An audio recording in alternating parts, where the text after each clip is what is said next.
Apostolate Jesus 31. Did Judas deliver Jesus because of wasted perfume? JN 12. Did Judas deliver Jesus for a great reason? When we see what happened when we acknowledge the nobility of Christ, and the fact that Judas sells him to the priests for 30 pieces of silver, we have a hard time believing it.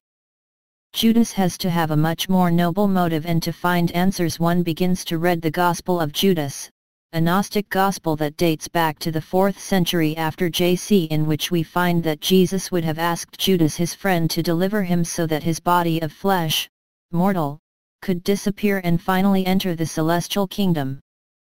The Gnostic Gospels say that the body comes from the devil and the soul comes from God. This is obviously nonsense. In fact, when we look at the real Gospels, Matthew, Mark, Luke, and John, we are forced to admit that the motive of Jesus' betrayal is a motive of poor value. It is not a noble motive. One will protest, but it is not right. There should be a bigger reason for Jesus' betrayal. There is not.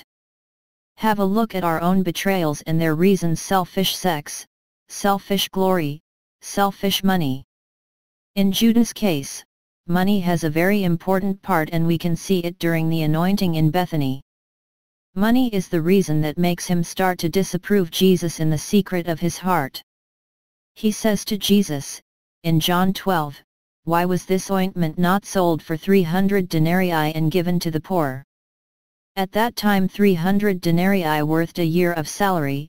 It means that, as always, the one who is in betrayal gives himself a noble motive. This is Satan's sign. Satan, in his first revolt, says that he rebels against God for a noble motive, the honor of God.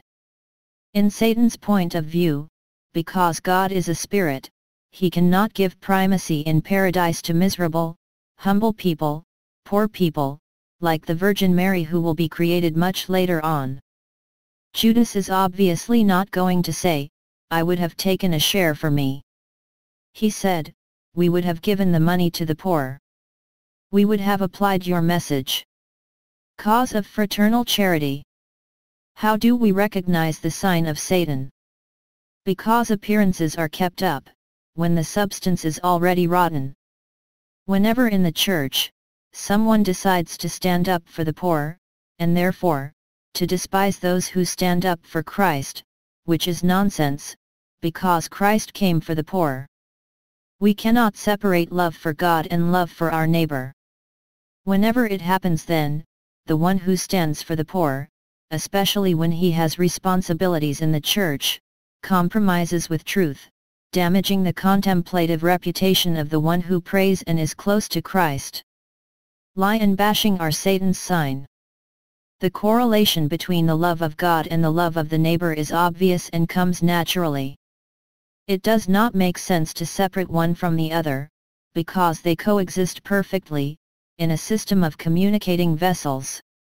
In any case, based on the weakness of his relationship with money, even if he tries to hide it behind a devotion for the poor, Judas will gradually enter into this desire to sell Jesus, for 30 pieces of money.